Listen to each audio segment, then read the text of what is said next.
And now a page from our Sunday morning almanac. March 30th, 1867. The date the United States expanded to the Arctic by paying cold cash.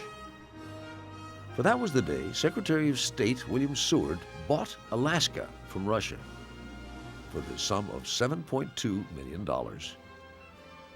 Critics called the deal Seward's folly, but over time, it was the doubters who ended up looking foolish. The Alaska gold rush of the 1890s captured America's imagination. So did Balto, the hero sled dog who brought life-saving medicine to snowbound Nome in 1925. He inspired the Iditarod dog race. On January 3rd, 1959, Alaskans celebrated as they joined the Union as the 49th state. 9 years later, the discovery of oil on Alaska's North Slope triggered a black gold rush and the construction of a controversial pipeline from Prudhoe Bay to Valdez. The oil boom brought great prosperity, but also the environmental damage of the Exxon Valdez tanker accident in 1989. But through it all, as viewed through the lens of our popular culture, Alaska remains a land apart. In the early 1990s, the popular CBS show Northern Exposure portrayed the state as a haven for quirky humans and errant moose alike. Just what I dreamed of when I was at Columbia. I'd be practicing medicine in a room where I can't feel my fingers. It's not that cold. It's 40 degrees inside if you don't count the wind chill factor blowing through these cracks. Well, just last year, the film Into the Wild showed Alaska's wild beauty to be a potential trap for the naive and unprepared.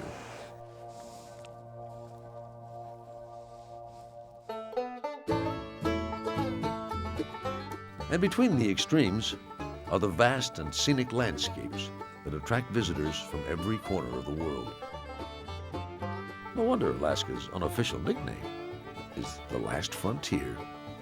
I think I'll go up to Alaska where the heat of the summer's coming down. Despite its name, Gates of the Arctic National Park doesn't have any gates. There's no entrance sign, no cafeteria, there are no roads. This stretch of northwest Alaska is so wild and so remote, it doesn't see many visitors. But twice a year, it's paid a visit by the Western Arctic caribou herd.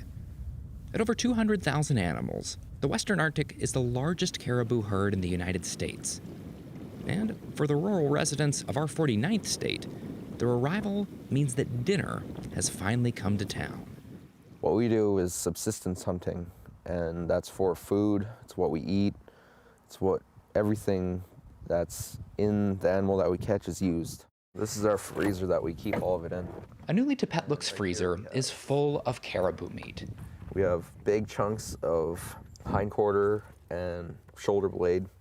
My mom and dad were divorced, and so I'm pretty much the man of the house, even though I'm only 16. So I go out, I hunt, I fish, and I trap.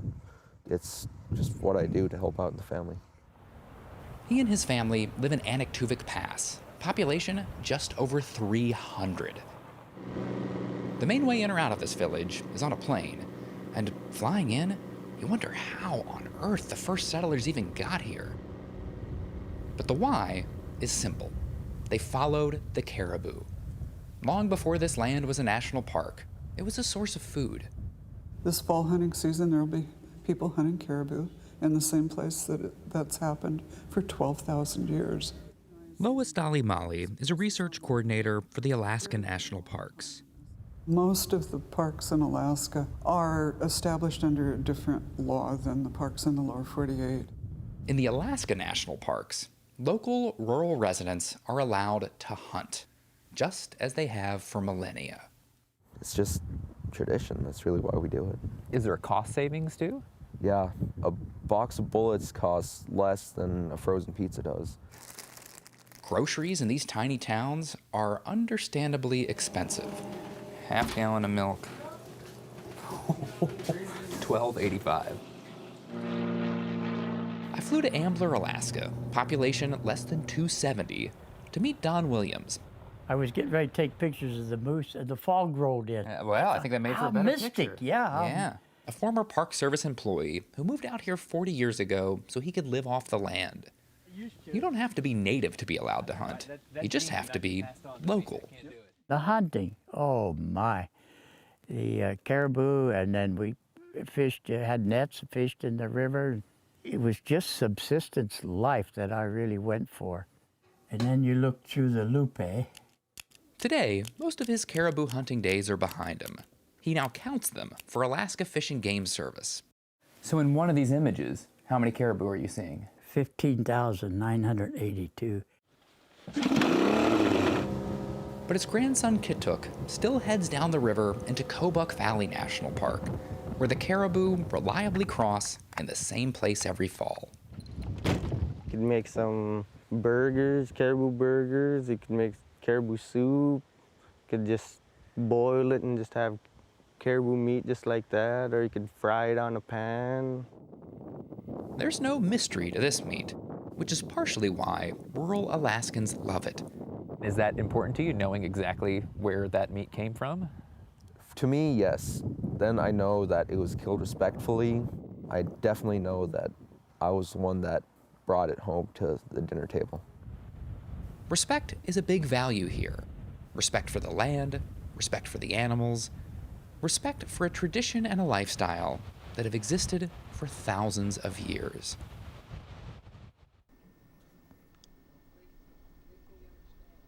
Yakutat, Alaska, population 600, is pretty much what you'd expect for a small fishing village. Eagles in the pine trees, sled dogs in their pens, salmon for the catching out at 9 Mile Bridge. And no shortage of characters. That's bush pilot Les Hartley, and the town magistrate Rose Adams, and Jack Endicott, the weatherman. Low-level cloudiness with drizzle and fog continuing through this morning. Visibility is occasionally down to less than a mile. And most any day, good weather or not, there's something you'd never expect. Wave upon wave of surfers. Remember bush pilot Les Hartley? Hang 10, Les. Yeah, it's unusual. When people say you surf, you tell them you surf in Alaska, they give you that look. And here comes the judge, Magistrate Rose Adams. I haven't had any panic attacks as the magistrate. But yeah, out there when those waves are coming at you, they look a lot bigger when you're out there on a surfboard, you know, and they're coming at you. To somebody who doesn't live in Alaska and you say, I surf, I mean, what kind of reaction do you get? Well, disbelief. They're like, you surf in Alaska? Same thing when I talk to people across the state, like friends in Anchorage or Juneau, and tell them, oh yeah, I was out surfing. What? Where? Well, right over here.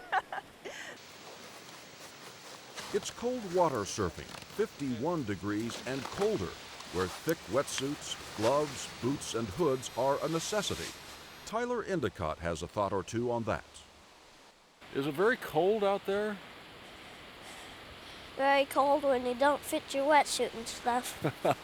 and you're not fitting today, huh? I'm not fitting yet. Well, you'll grow into it, huh?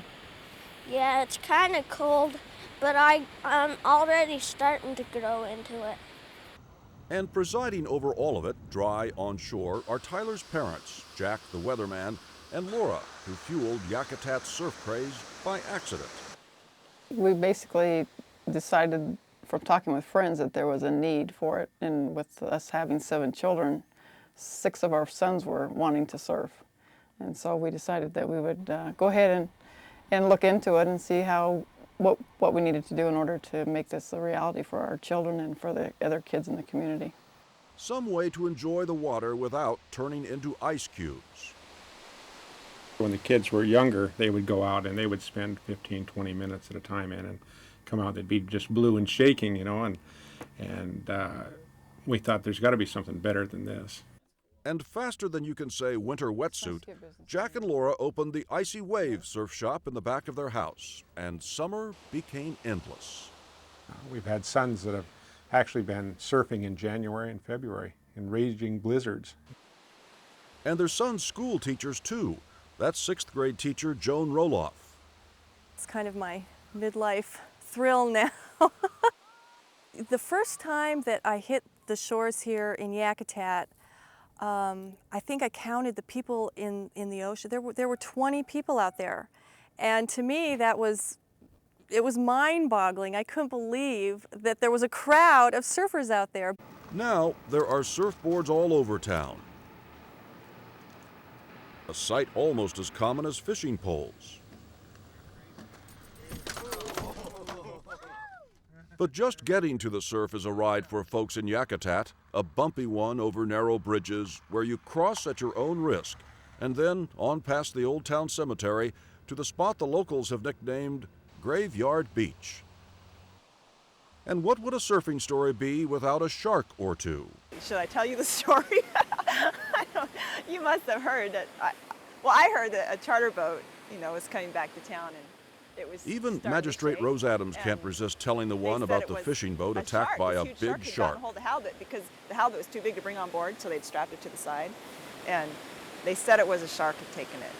But Graveyard Beach seems safe. The only nuisance here has been a curious sea lion, drawn to the unusual spectacle of humans riding the icy waves, or trying to.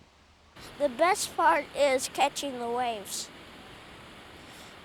Because once you catch the waves, you can just get right in. It's like you're on an airplane. It's like you're on a ride at the circus. A small circus. Yakutat's not likely to become a surfing big top anytime soon. You see, there are no roads that come here. The only way in is by boat or plane. It's expensive to get here. It's expensive to stay here. It's very, very remote, very remote. I think it's the uniqueness of and the beauty of the land. I think that's what's going to draw someone to Alaska. And surfing is kind of the frosting on the cake. Safe to say that in Yakutat, on a crisp summer day, it's more like the icing.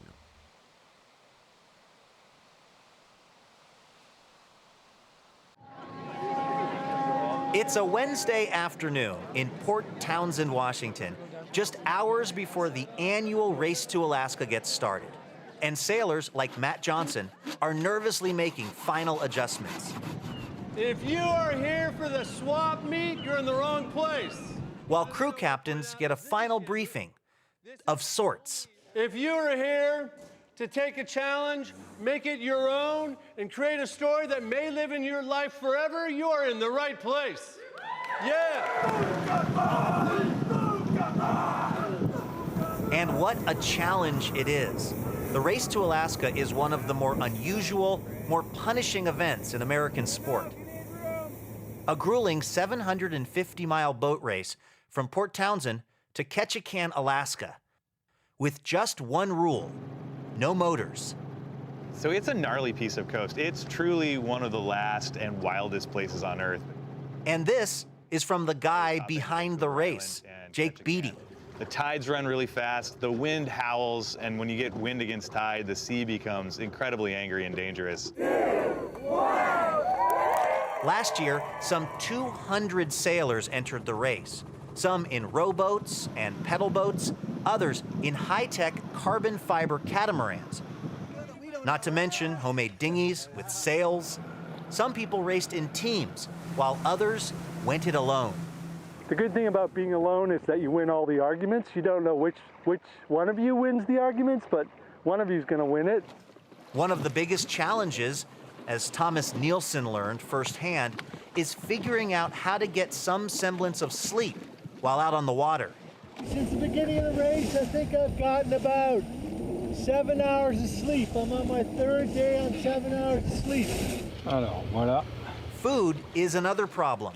Lugging it along and sometimes forcing yourself to even eat it. We've been really trying to shovel the food down, which is surprisingly not that easy. The hunger and enjoyment of food as a ritual has just kind of disappeared. On the pedal drive. And maybe the toughest struggle of all, at least for the sailboats, is what to do when the wind isn't blowing. I was thinking we might get 10 hours of rowing in throughout the whole trip. and we've been doing about 16 hours a day. Race founder Jake Beatty. Removing the ability for you to depend on a little button that starts a motor, it changes your relationship to the water when there's no get-out-of-jail-free card. And no fun for Matt Johnson, who may have made the biggest sacrifice of the entire race before it even started. This is all your wine and beer money? This is all my wine and beer money, yes. It really paid off, yes. man. Johnson, a competitive cyclist, redirected that money to pay for the single-seat, pedal-powered boat that he worked on for months in his garage. So you do not expect to win this race with your boat? I don't expect to win. Then some might ask, why do it? Because I want to see how far I can go or how fast I can go. As it turned out, not that far. Johnson broke a pontoon just minutes into the race and had to turn back. But he wasn't alone. We're going a whopping 1.25 nautical miles an hour. Almost half the teams never even made it to Alaska. And those that did endured pungent weeks at sea. I'm pretty sure the socks are helping us go faster. This bench is moving us along. We got some buddies swimming with us. But there are moments of beauty out there with the dolphins and the whales. This crew, Team Mad Dog, didn't have time to take in all that scenery, though. They sailed day and night for 4 straight days, sleeping in 20-minute shifts and winning in record time. There they are! There they are! Yes! Their prize? $10,000, barely enough to tow the boat home from Alaska. Second prize, and we're not kidding here, is a set of steak knives. To reach Ketchikan, you have to build your own little victory, every hour, every day. Despite the dangers, no one has died in the race, yet. But limits have been and will be pushed, and then broken.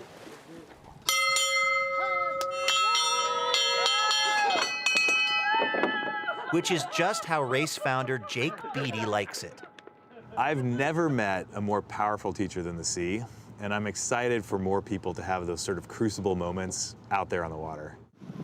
For those looking for a guaranteed crucible moment, this year's race starts Thursday morning in Port Townsend. No motors allowed.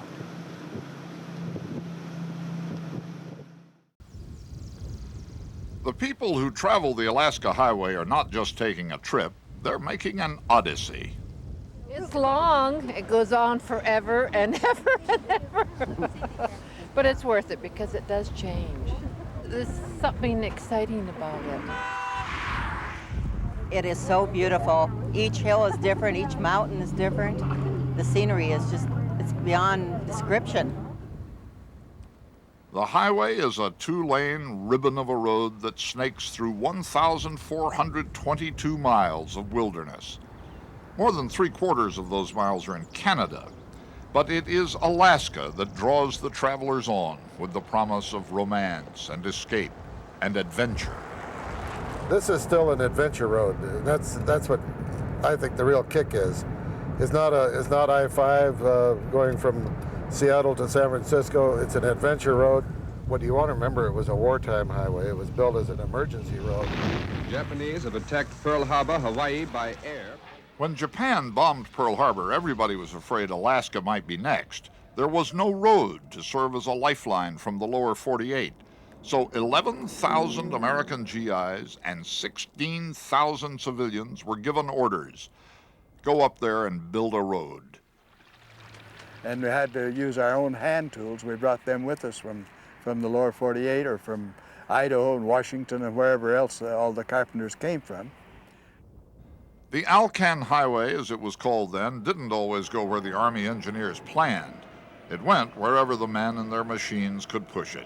One frustrated soldier said, "This country ain't nothing but miles and miles of nothing but miles and miles." The weather was as unforgiving as the terrain. Temperatures dropped to 70 below zero. Diesel fuel turned to frozen jelly. 200 men died on this job. Some froze to death, some drowned. 200 of them killed by the highway they were sent to build. But nothing stopped the work. American Army engineers have punched through this highway at the blitzkrieg speed of 8 miles a day.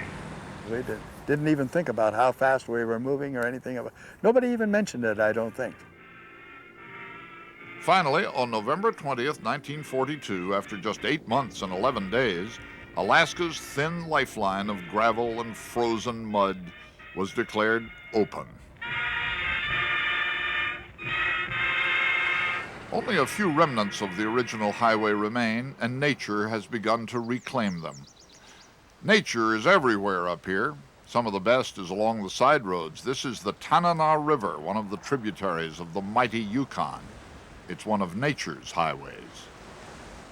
The ice fields of Canada's Denali National Park are one of nature's superhighways. Nature is not in a hurry up here. Travelers shouldn't be in a hurry either.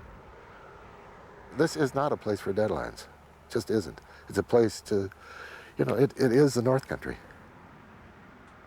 It is some road. Everybody who has ever driven it will want to say, "Happy 50th birthday, Alaska Highway."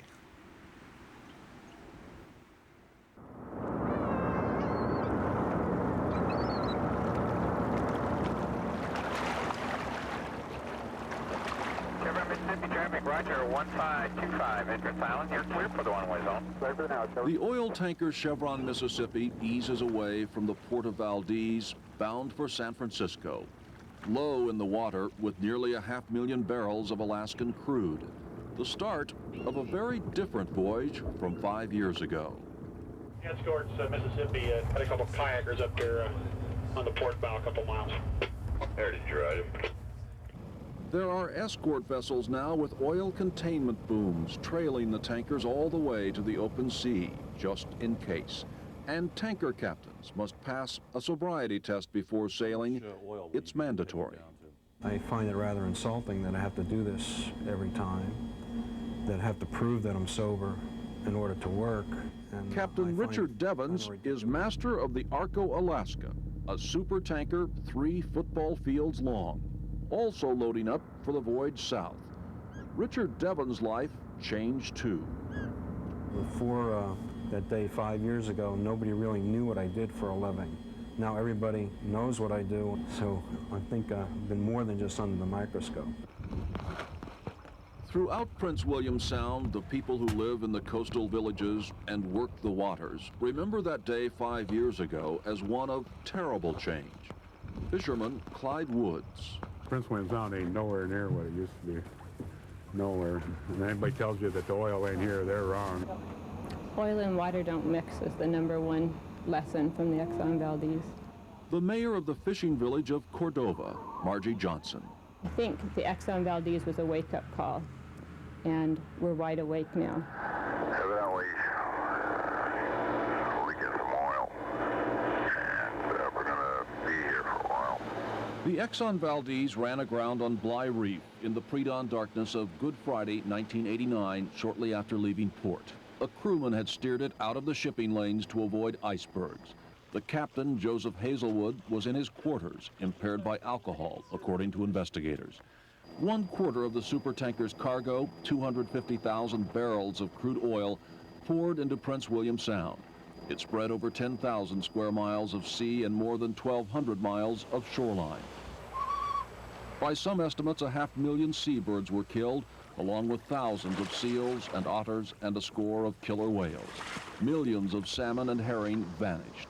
It was an accident that spilled to disastrous proportions because there was neither the manpower nor the equipment to respond quickly. The legacy of the Exxon Valdez is a mosaic of unresolved issues and emotions. Nagging questions about the state of readiness if there is a next time. Questions, too, about the true extent of the loss and damage the first time. Alaska State biologist Sam Shar has been studying pink salmon survival rates since the spill again this year. His survey is finding genetic mutations. The effect we're seeing now is not necessarily because the fish are still being exposed to oil, but it's being the effect that from when they were exposed to high doses of oil in 89 and 90 is being carried across generations. It appears to be what's going on. For the third year in a row, biologist Shar predicts the return of wild pink salmon to the Sound will be below average, one of the lowest returns on record. Exxon says the oil spill is not the cause, but declined interview requests because of lawsuits about to come to trial, claims from fishermen and others for more than $3 billion. I always thought that mechanisms were in place to take care of people in situations like this. Lyndon O'Toole and her husband are among the former fishing families of Cordova who are suing Exxon. And that justice would be served, and that if we suffered losses, we would be compensated for those losses, and that things would be made right, and they haven't. After the spill, the value of boats and fishing permits in the Sound plummeted. The O'Tooles lost more than $200,000. They blame Exxon, and they are not alone. Quarrel. That's another word for argument. The village of Chenega, population 90, is also suing. Everyone here, from youngest student to village elder, has subsistence rights, the legal right to large amounts of fish and wild game for food. John Totemoff says the animals are missing.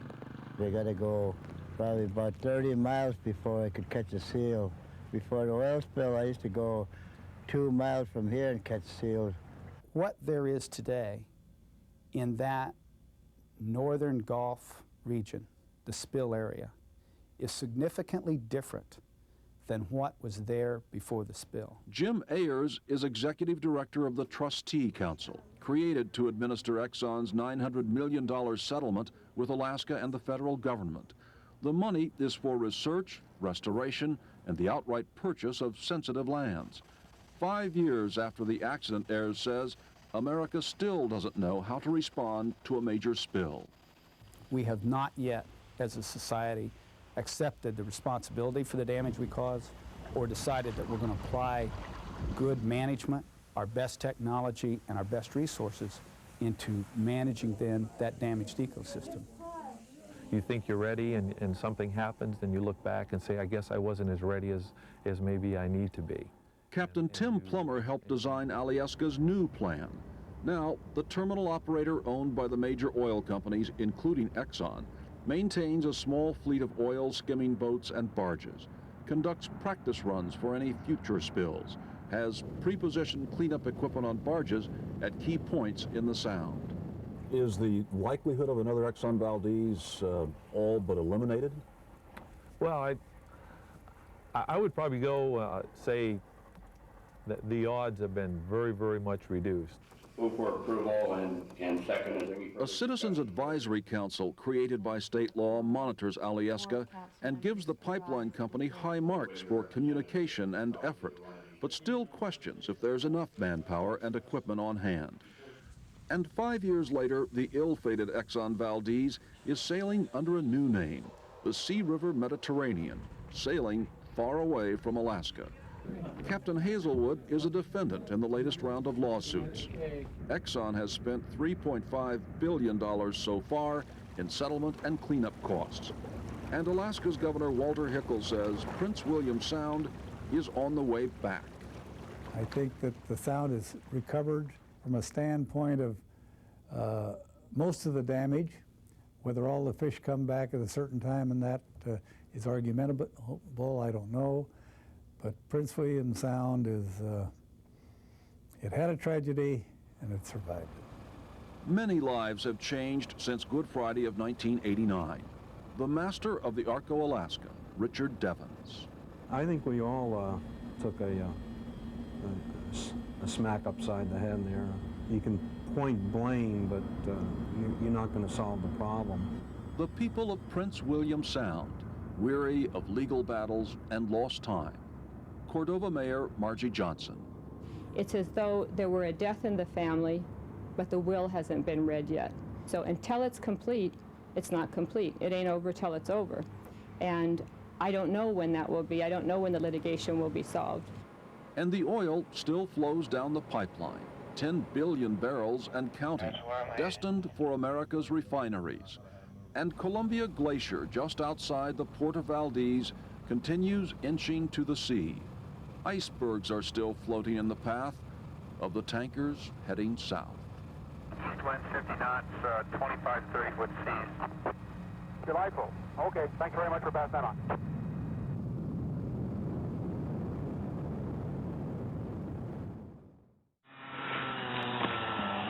On the list of the coldest jobs on the planet, harvesting ice near the Arctic Circle holds a chilly distinction.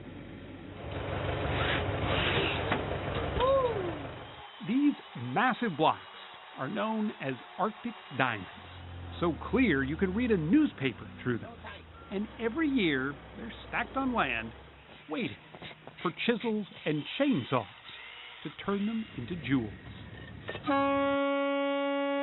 Look at that. With that, the World Ice Art Championships got underway in Fairbanks, Alaska recently. It's an annual race to see who can carve these, the biggest, baddest, most beautiful ice sculptures. Oh my God. Yeah, that's good. All with a countdown clock ticking. We like to say it makes our winters go faster, because the winters are long in Fairbanks. Dick Brickley oversees the competition, which isn't for the faint of heart. It is dangerous. This is no doubt about it. Knock on ice. This is really fast-moving and dangerous. 18 teams of 4 people have 6 days to shape and mold more than 20 tons of ice each. We're doing an octopus taking down a ship, and there's a girl driving the ship, and she's not having it. Buddy Rasmussen came here from San Antonio, Texas. How competitive are you? I want to win. His teammate is from Houston. There's nowhere in the world where you can sculpt ice this big. He's so smooth at slicing ice, they call him Reverend Butter. We're all put here for a reason. This is my call and this is my reason. Junichi Nakamura, a former potato farmer from Japan, is the man to beat this year. He's out to sculpt a giant dragon. He holds more ice carving world championships than anyone else here. And yet, despite his experience, he gets so nervous, he chain smokes through the whole competition. So how many cigarettes do you smoke while you're doing this? He has reason to be anxious. Nipping at his heels are these folks. I've won 16 World Championship titles. Heather's won 7. Yeah. Steve and Heather Bryce are carving a comic book. Every superhero from the Hulk. Yeah, she's hot.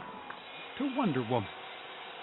When you're roughing it out, you see the potential of it, but when you finish it, it has the ability to give you an adrenaline rush. The race is grueling. Each team works 18 to 20 hours a day. Temperatures can drop to 50 below zero. Chris Foltz paid a big price for that last year. I had my metal earrings in and forgot about it and lost a nice chunk of my ear, but luckily it was just like the outside, so you can't really see it much, and it fell off before I got on the plane, so that was good. Piece of your ear fell off. Basically, yeah. And then there's the danger of an ice collapse.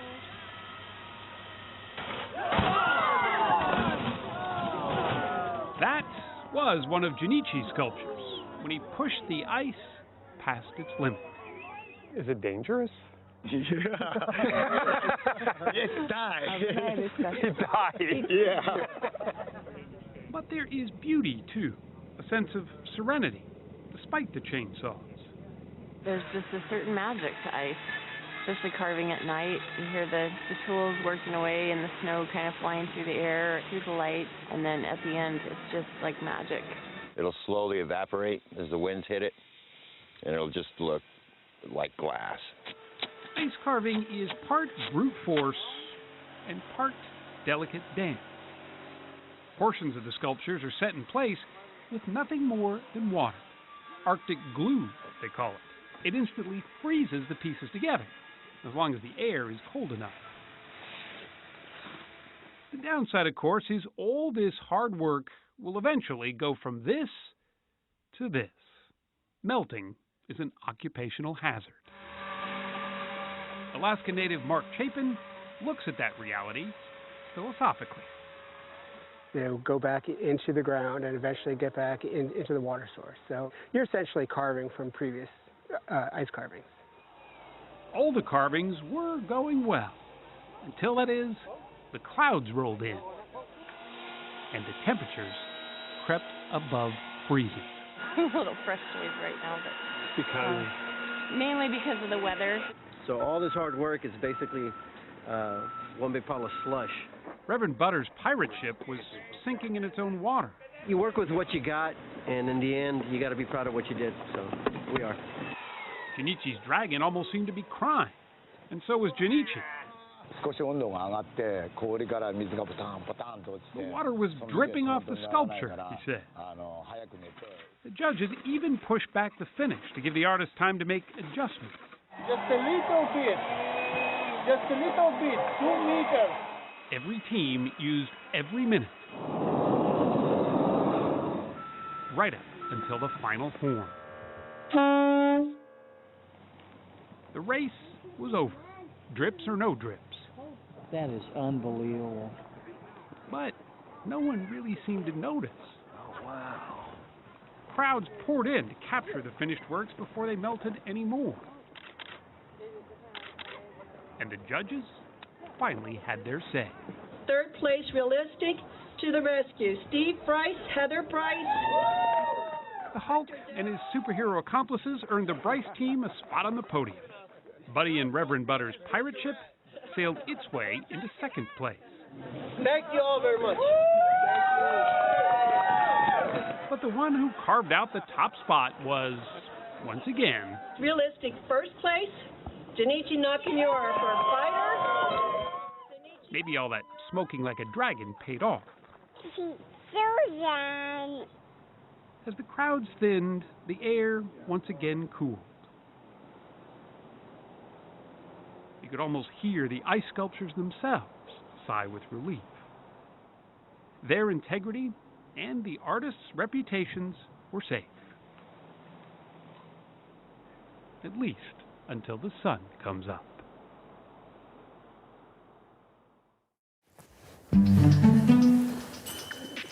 This is Cupcake. Oh, hey, Cupcake. It hurts. It hurts so much. If you're anything like me, you're gonna need a minute here. It's okay. Take your time. Get it out of your system. Take a deep breath and say, "Aww." More puppies. I want all the puppies. These adorable little guys and girls, 5 of them total, were born in July at Denali National Park.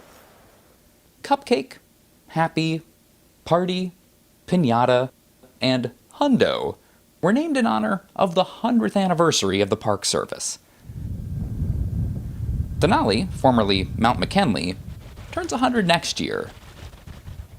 And these pups are just the latest additions to a legacy of Alaskan sled dogs as old as the park itself.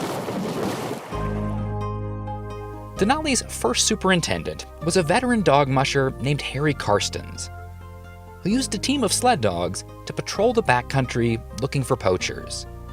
As the park grew, it needed the supply of well-trained dogs. Karstens established the first and only working kennel in a national park. We always joke that they're the happiest government employees you'll ever meet, but it's really, really true. The yard stays always between 30 and 35 dogs. Jennifer Raffaelli is the current kennels manager at Denali. Hi, handsome. Looking after this stable of canine rangers. And while a dog team may seem like a throwback to another era, they're very much in use today. And the really amazing thing about dog teams in Alaska is that sometimes they still prove to be the most reliable and effective means of transportation in really challenging winter conditions. You know, if you're out at 50 below and you try and start up a snow machine, it may or may not start. At 50 below, I go out and say good morning, these guys all jump up and they're ready to go. In the frigid winter months, these dogs each run well over 1,000 miles. shuttling supplies and creating trails. They come with a built-in GPS. Navigationally, do they help you at all? Oh, incredibly so. I mean, these dogs have brains and hearts and memories better than most rangers. Perhaps most importantly, they do all of this quietly. In 1980, 2 million acres of Denali were designated as federally protected wilderness. That means no forms of mechanized transport allowed. These dogs were bred to sled. During summer presentations, they show off their skills around the kennel track. As soon as people see the dogs want to run and pull a sled, that's the highlight of every program for them. All summer long, the canine rangers get to meet their adoring public. Volunteer walkers help them stay in shape. And the staff takes small groups out to play. Let's go.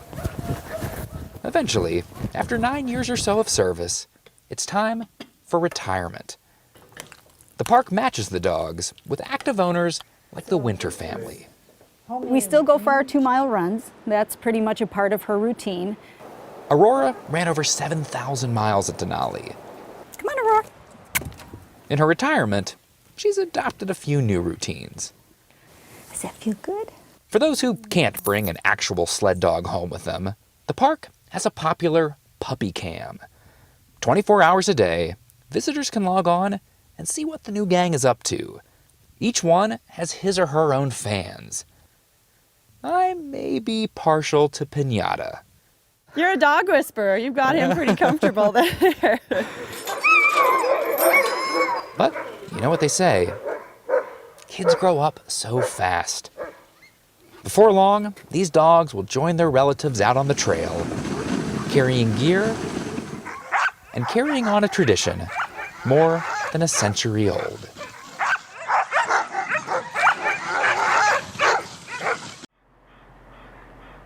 Whittier, Alaska, about 60 miles from Anchorage, is both beautiful and yet gritty. It's wild, but tame. It's accessible, but also very remote. Yeah, it's a strange little town because there's only one way in and one way out. It's not for everybody, right? No, it's not for everybody. The path to Whittier goes straight under a mountain into a tunnel bored through more than 2 miles of solid rock. And that tunnel shuts down at night, leaving Whittier cut off until morning.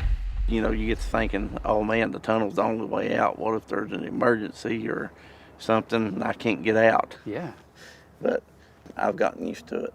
He also had to get used to his address.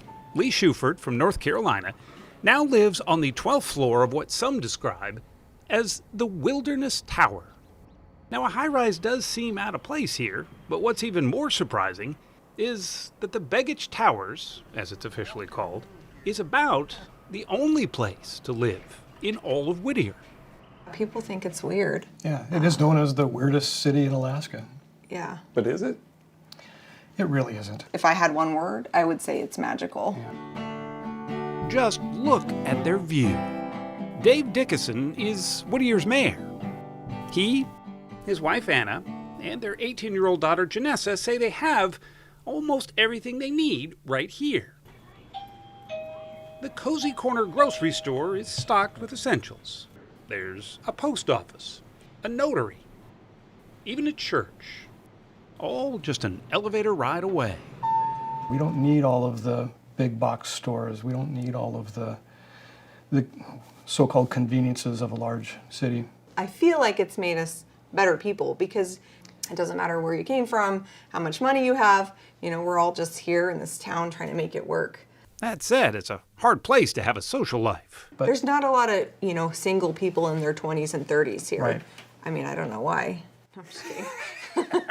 What about your social life? What's a social life like? Now that's probably a little troublesome. Yep, that can be a little troublesome. And the dating question, nobody really dates here because we all grew up together, and that'd be kind of weird. A few weeks ago, Janessa started posting about her life in the building on TikTok, and soon had millions of views and just about as many questions. What are people asking the most? I think the weirdest question that I got was like, is it a cult? And it's like, no, it's not. I got so many comments on my TikTok saying, it looks sad, it looks depressing. And the community here just, it's so nice that you don't really ever feel sad. And you always have someone to talk to. It was built by the military during the Cold War as a no-frills barracks. When the military left, the Alaska Railroad took over. It now owns almost all of the inhabitable land in Whittier. And no one's going to build a home on property that they don't own. About 300 or so residents live here year-round, many of them new families. The school, yes, there is one. It's connected to the building by, you guessed it, another tunnel. Currently has about 50 students, ages 3 to 18. It's important to be here for the right reasons. Lindsay Irk moved here from South Dakota to teach. No kid in this school can sit in the back of the classroom and not do something. Every kid is seen. That's what fills my bucket, and that's why I want to stay. They do take care of their own here. Breakfast for the kids is often made by the teachers, and during COVID is delivered right to the doorsteps of students like Yumi Alcantara. We're too small to function in isolation. You have to collaborate. You do, and you have to be willing to work with each other. And what you're going to do is you're going to go straight down. Victor Shen also works with students here, and he's also a graduate. He was born and raised in Whittier and came back because it's home. What don't people understand about Whittier? That there's nothing to do here, but there's everything's here. And you think about all those things that you value in a community. We found that here. It's home.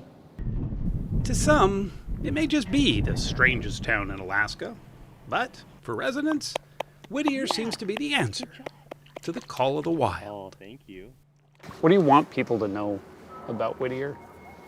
I just want them to know that it's a unique, beautiful place in its own way. Before you judge the town of Whittier, you need to come visit it first.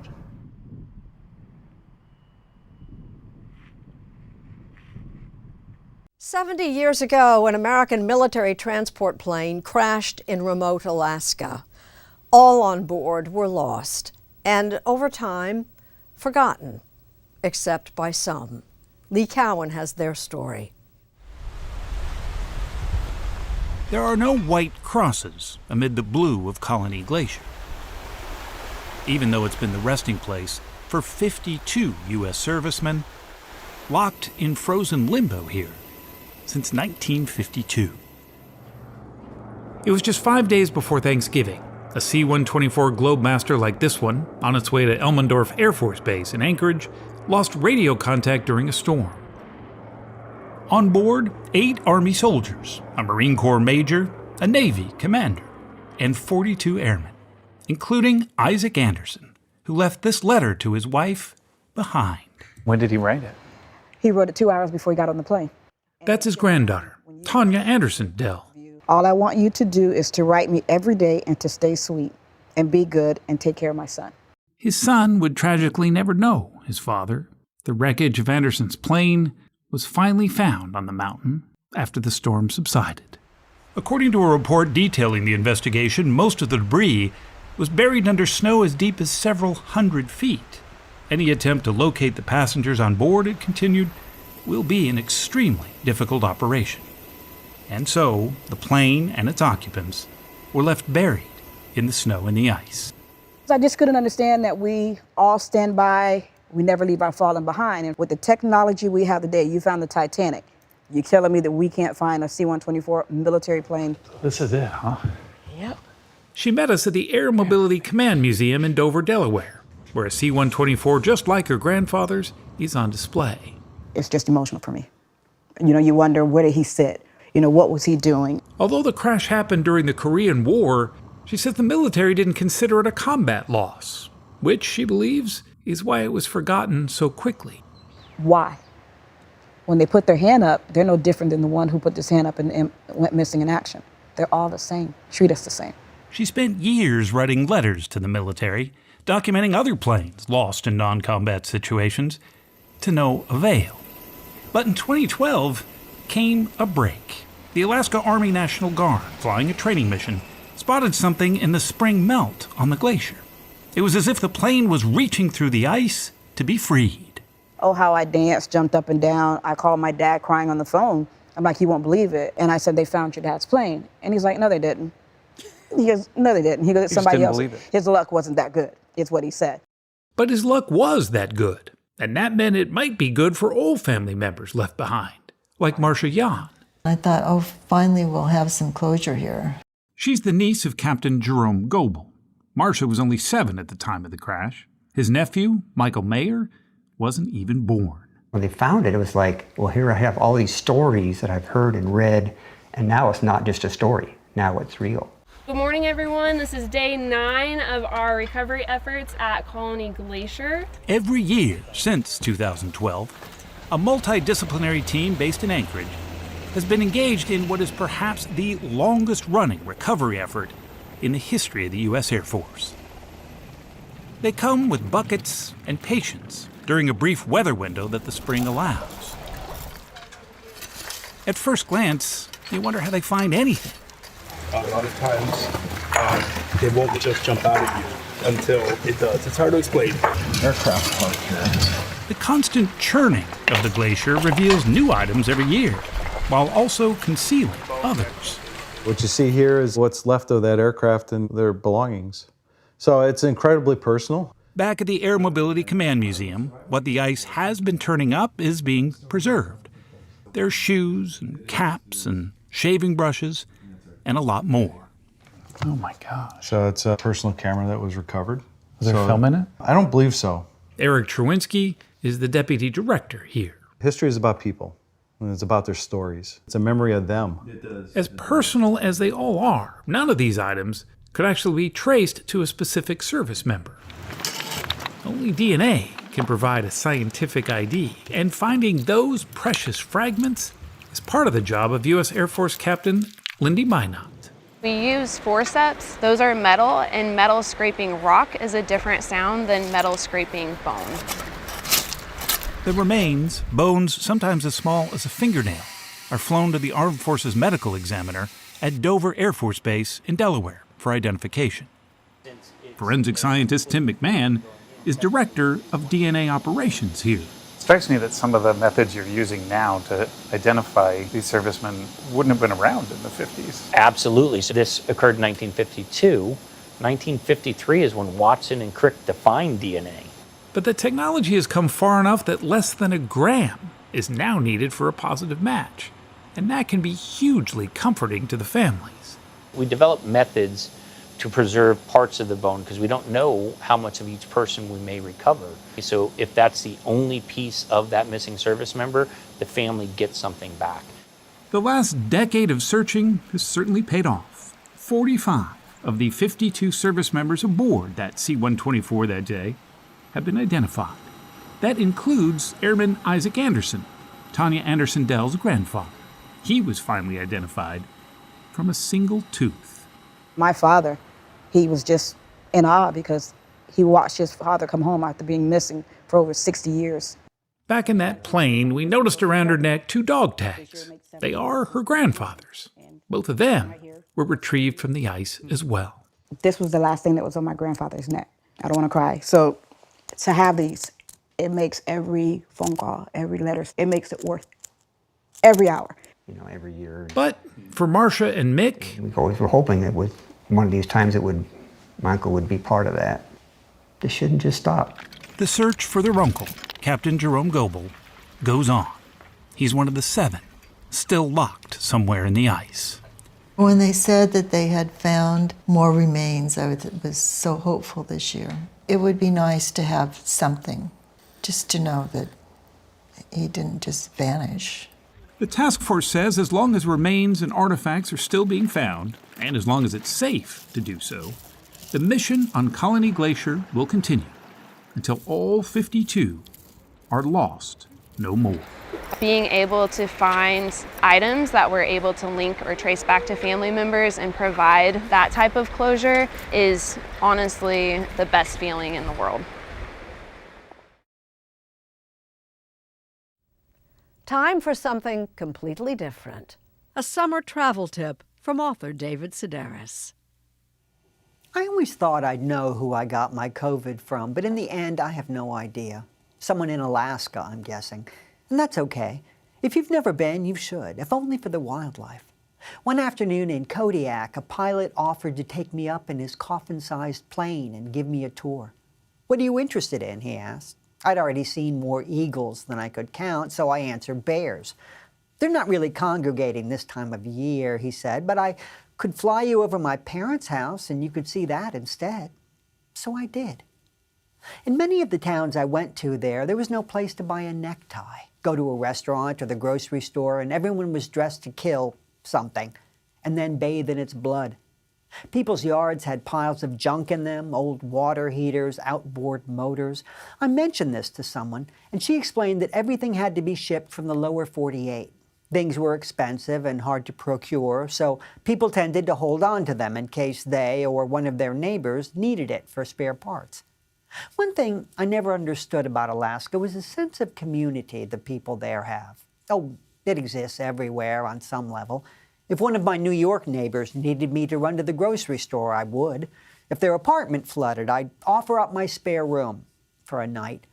But we're not in the wilderness together. We're not hundreds of miles from the nearest emergency room. So it's a good thing I caught COVID there and then returned to New York, where hospitals are like eagles. You get sick of them, at least in my neighborhood. Only I won't need one. My COVID was like a mild cold. It's the only thing I brought home from Alaska. That and a beautiful bracelet a man in Anchorage gave me. No reason, he just did. All it takes are a few great people to convince you that everyone in an entire state is wonderful. The pilot who showed me his parents' house, this stranger at the airport, a Jewish woman in Juneau named Libby who referred to herself as one of the frozen chosen. I'm telling you, Alaska, you gotta go.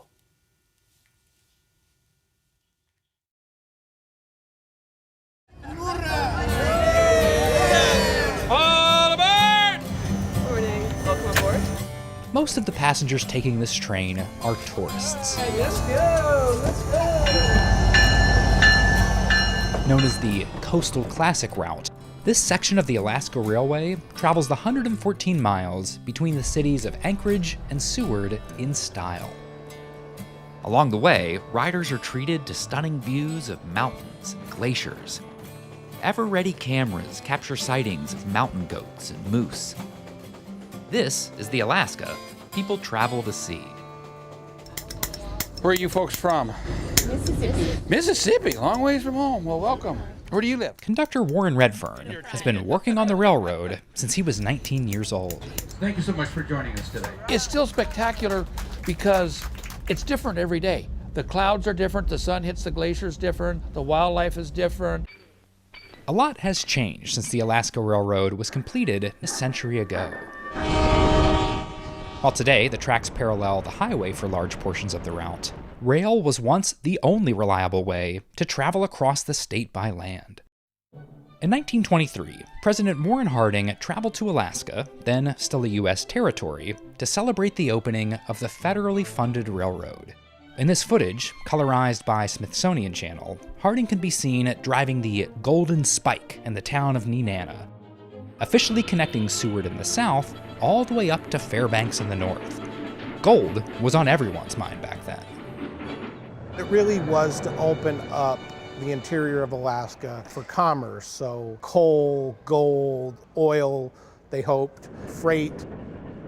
They got the train. Aaron Leggett is the senior curator of Alaska history and indigenous cultures at the Anchorage Museum, which is currently featuring an exhibit on the 100th anniversary of the railroad. So this 1985 to present, these pictures were taken by my dad. Leggett comes from a long line of railroad employees. He worked for the railroad back in high school, but his ancestors were also displaced by it. He's the president of the native village of Eklutna, the only federally recognized tribe inside Anchorage, a city which used to be a small fishing town.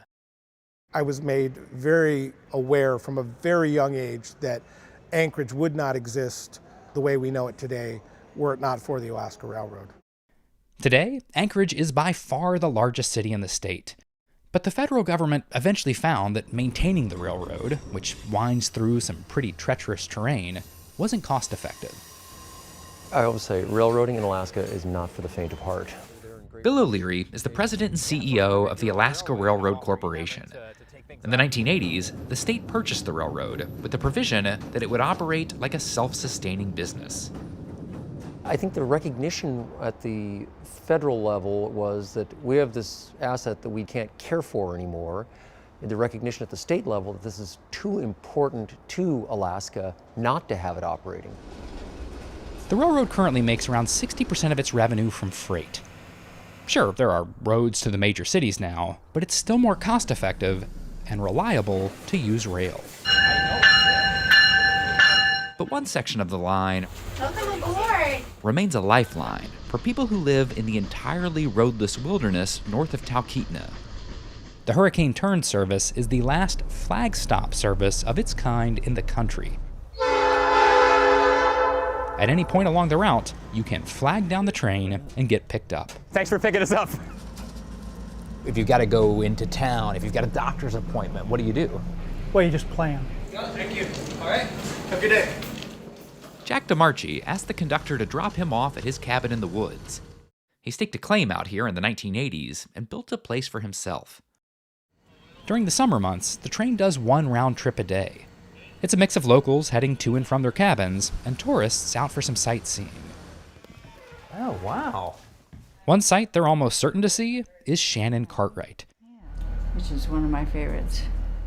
Cartwright, a children's book illustrator from Michigan, has lived off-grid in Alaska for 46 years. They thought I was crazy, and then especially when I'm getting older, they say, Shannon, you gotta leave. And how do you feel about that?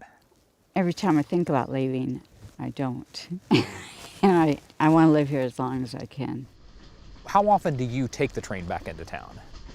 I try to go in just every couple months. Cartwright has illustrated more than 30 books, which have sold more than 1 million copies. She says the solitude allows her to focus. Any book that you've got, to illustrate, it's a lot of work. And so living like this has been wonderful. Cartwright built a shop of sorts right along the tracks. At some point each afternoon, she never quite knows when, the train will come by and briefly stop to allow passengers a quick visit. Thank y'all so much. Thank you for letting us stop by. Much appreciated. Thank y'all. One time with people lasts about 15 minutes. Train comes and then the train goes. The trains here don't go to any other state. The railroad's primary mission is to connect Alaskans with Alaska. As part of that charge, the railroad offers a tour guide training program for local high school students like Ella Ray McKenzie. Riding the rails each day has helped her reconnect to Alaska, watching visitors marvel at the place she calls home. I think a little bit in Anchorage, you get desensitized to how beautiful of a state we live in. You go out into the wilderness and there's nothing around. You just see these mountains and these glaciers, and it's incredible. I think from their eyes, they're just experiencing all this overwhelming amount of beauty that is our state, which I think is incredible.